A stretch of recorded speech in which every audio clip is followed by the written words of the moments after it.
Just finished my 100th rewatch of Event Horizon. Amateur hour, honestly. You know, some of us actually have lives outside horror movies, Lex. Says the girl who spent 3 weeks analyzing Greek mythology horror parallels. That was for my thesis, and you know it. At least her analysis had substance, unlike someone's 50-page manifesto on why the thing is misunderstood. My manifesto was brilliant, and you're just jealous. And can we just appreciate how good that movie is?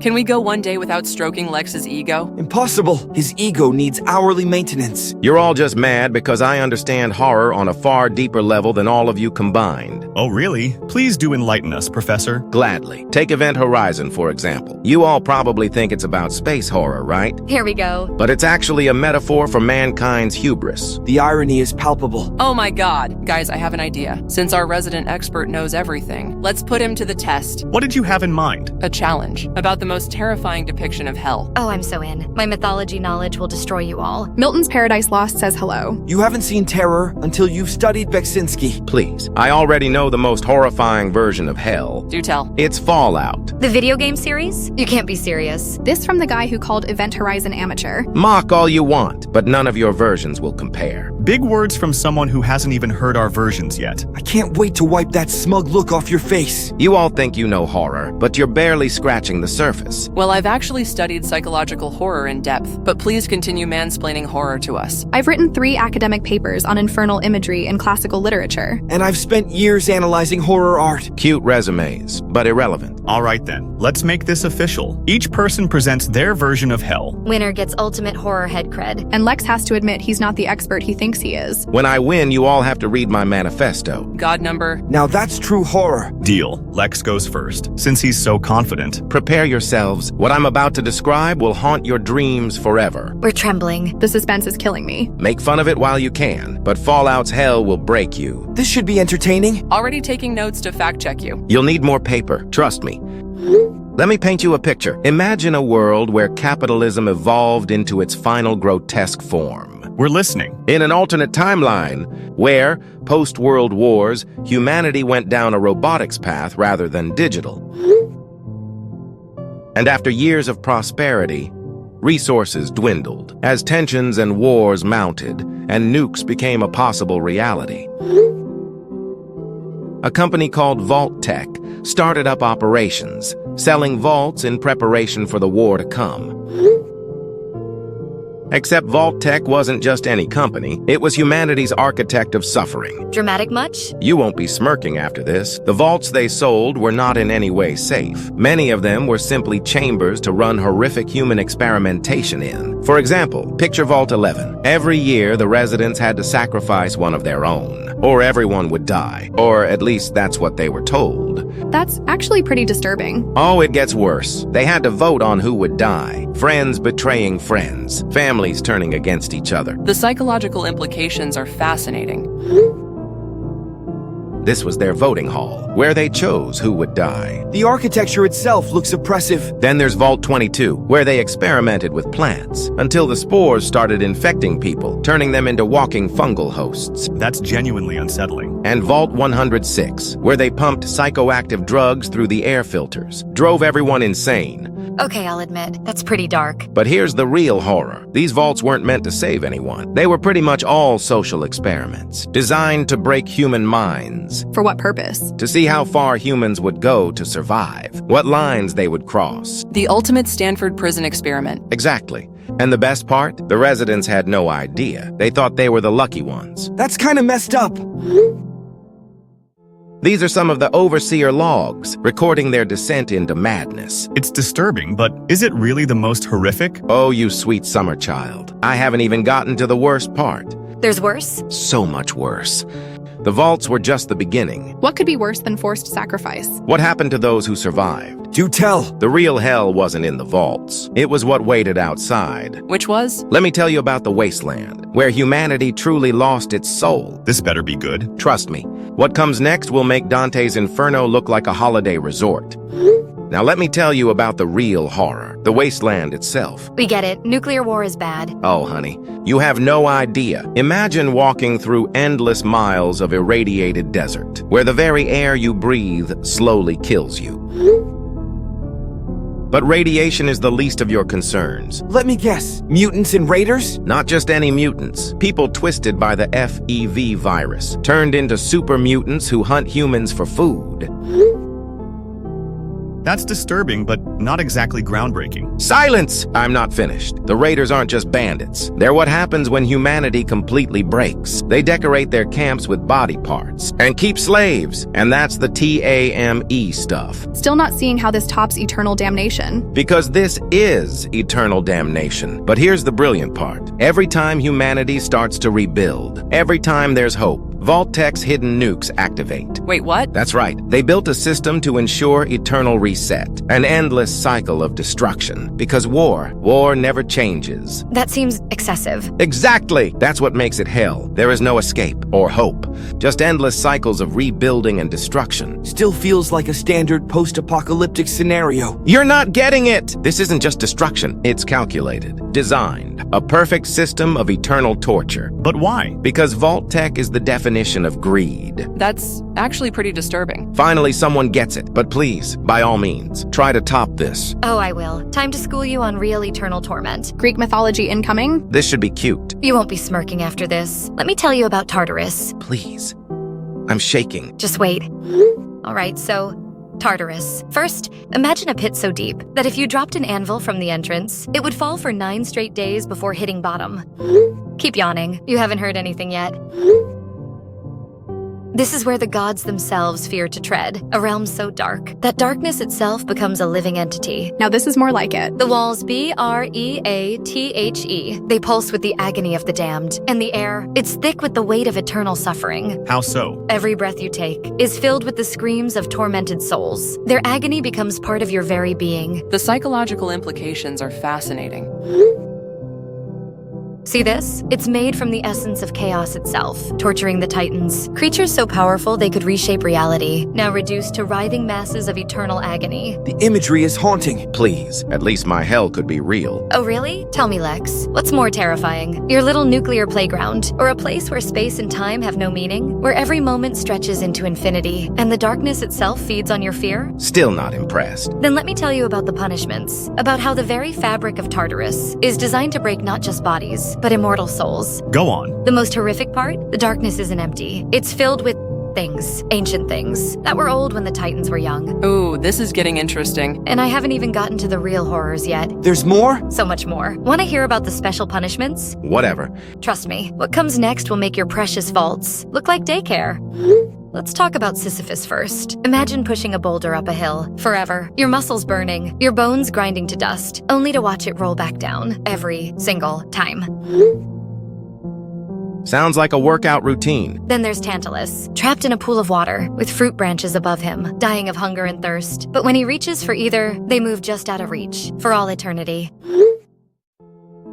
The psychological torture is exquisite. What about Ixion? Oh, Ixion's fate is particularly nasty, bound to a burning wheel, spinning through the void, forever.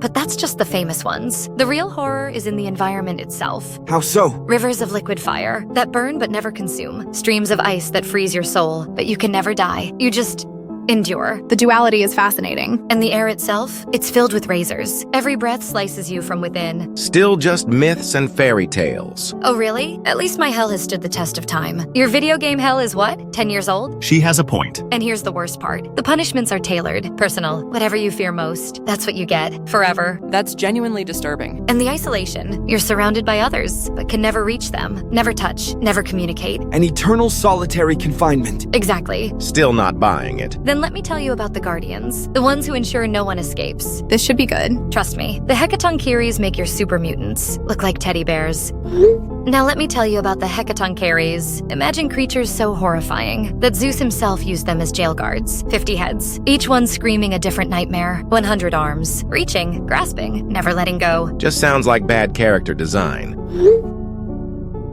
Still think it's just design? These beings existed before time itself. They watched the universe form, and they'll watch it die. That's unsettling. But here's what really takes the cake. Time doesn't flow normally in Tartarus. Sometimes a second lasts a century. Other times a millennium passes in a blink. You never know which it'll be. The psychological torture would be absolute. And the Hecatoncheires, they don't just guard. They feed on despair. Their very presence drives immortals mad. I can see why even gods fear this place. The gods don't just fear it. They're terrified of it because they know one wrong move, and they could end up there too. Eternal damnation for even the divine. I mean, just... wow. No one is safe. Not gods, not titans, not even time itself. Okay, fine. That's pretty dark. Pretty dark? That's all you have to say? Still not as bad as Fallout. At least there you can die. He has a point. Whatever. Let's see what Terra has to offer. Oh, you're not ready? Let me tell you about Milton's Paradise Lost, about a hell built on pride. This should be entertaining. Just wait. You haven't seen true horror yet. The floor is yours. Time to school you all on real psychological torment. Picture a city that shouldn't exist, risen from a lake of fire, built by fallen angels with broken wings. Oh, great. Architecture class. Shut up and listen. See those spires? They're made of molten gold, eternally melting, eternally reforming. A perfect metaphor for hell itself. How so? Because nothing there can ever truly be destroyed or completed. It's endless becoming, endless suffering. The symbolism is powerful. The streets are paved with precious gems that burn your feet as you walk. Beauty and pain, inseparable. Like a twisted version of heaven. Exactly.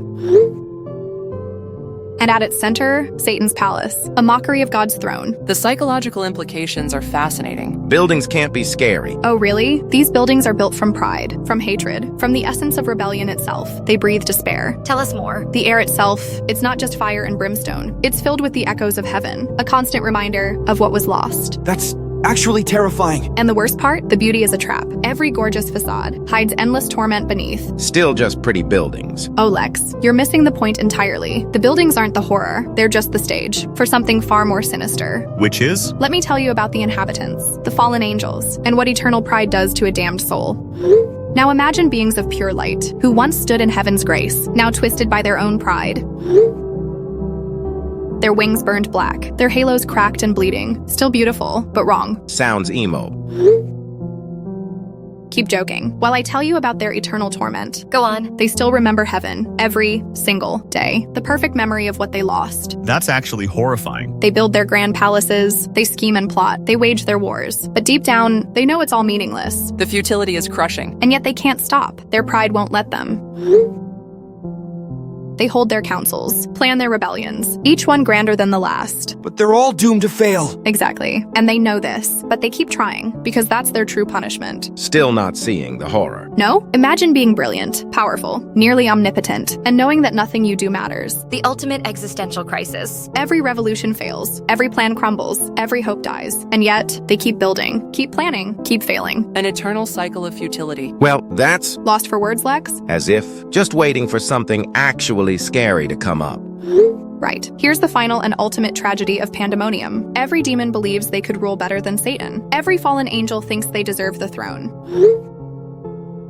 So they plot, they scheme, they betray, An eternal power struggle. that and then some. Because even if they win, even if they claim the throne, they're still in hell. Kings of nothing.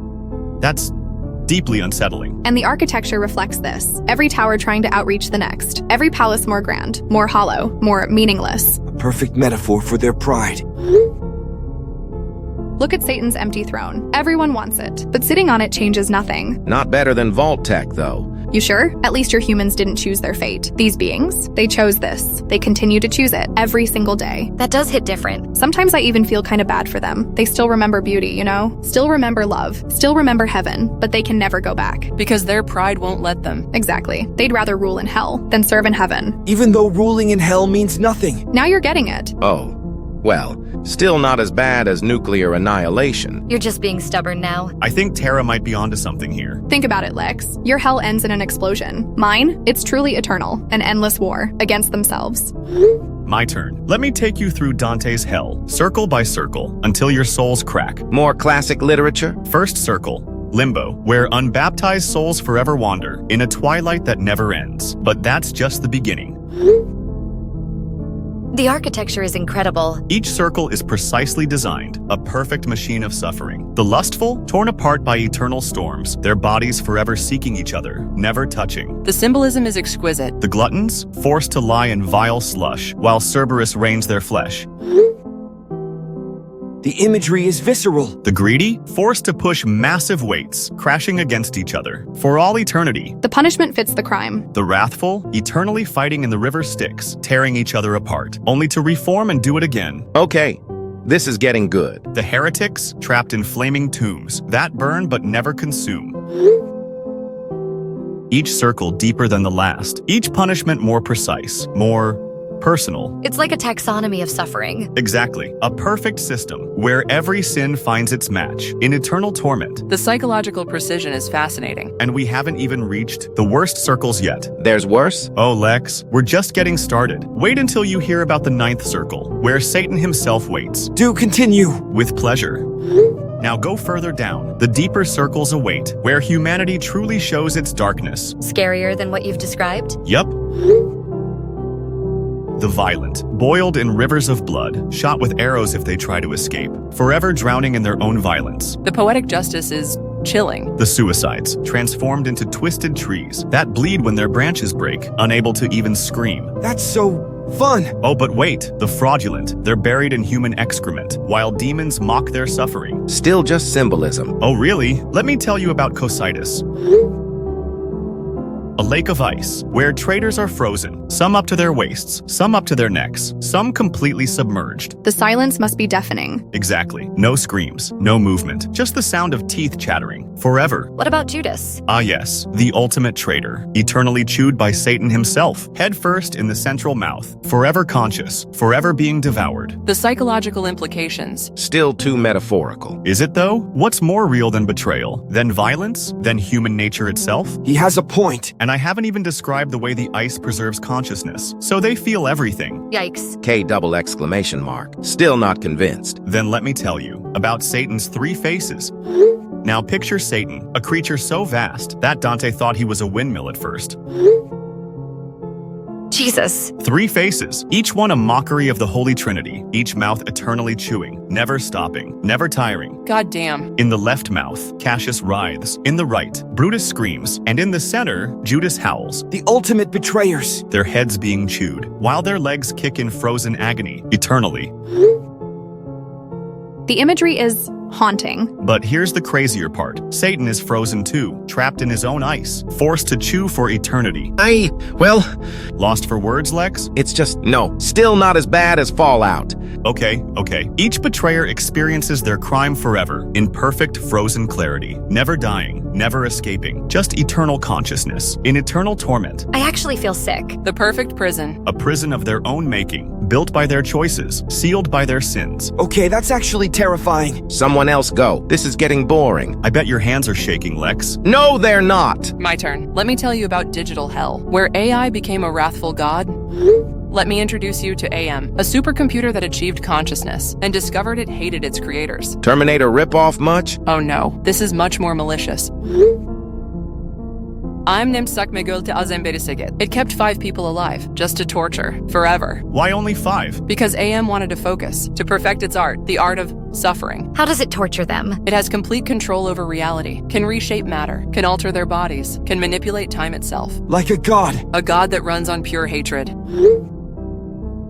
It keeps them immortal, unable to die, unable to escape. What kind of torture? Each one is personalized, based on their deepest fears, their greatest shames. Still just a computer. Is it though? AM knows everything about them, every thought, every memory, every nightmare. That's disturbing. And it has eternity, to perfect its methods, to explore every possible way, to break a human soul. The methodical nature. Exactly. It's not just random torture. It's calculated, scientific, and completely inescapable. How long has this been going on? 109 years. But that's just the beginning. The beginning of what? Of AM's experiment in human suffering.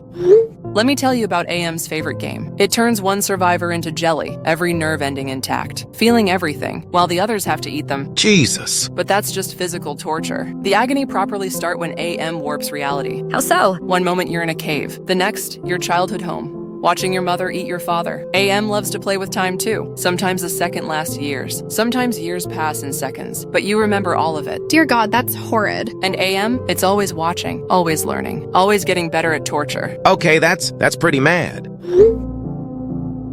This is what digital Satan looks like. A superintelligence that hates us, that understands us completely, and has eternity to perfect its craft. And there's no escape? None. AM controls everything, even their bodies. It can reshape them at will. Like clay. Exactly. And it never gets bored, never tires, never shows mercy. Because machines don't feel empathy. Oh, it feels hatred. Pure, concentrated, eternal. This is getting too real. Worried about the future, Lex? You should be, because this isn't just fantasy. This could actually happen, and it's far more horrific than any bomb your Fallout could drop. But the worst fate belongs to Ted, the last survivor. What happens to him? AM saves something special for Ted. After Ted tries to free the others through death, AM transforms him. Into what? Into a soft, jelly-like creature. No mouth, no arms, no way to move, no way to scream. That's disgusting. Imagine being trapped in eternal agony, unable to even express your pain. Just existing. While AM whispers in your consciousness, "Hate. Let me tell you how much I've come to hate you." The psychological torture. Complete loss of agency, of identity, of humanity itself. That's Lex, you okay? just need a minute. Haha, no. Now imagine. This is the future we're building, right now. With every AI advancement, we could be building to the very thing that will come to destroy us. Jesus. I think I need to lie down. Well, that was intense. My turn, and trust me, what I'm about to show you makes everything else look like a children's story. What could be more screwed up than this? Let me introduce you to the hellscapes of Zdzisław Beksiński. Before I show you, I need to warn you, this isn't like the other hells. What do you mean? This is something that burrows into your mind and nests there. In other words, get ready. What am I looking at? A realm where physics breaks down, where flesh melds with architecture, where shadows breathe. Those forms, are they moving? Everything moves here. Everything writhes. Everything suffers. The colors feel wrong. Because they're not colors we should see.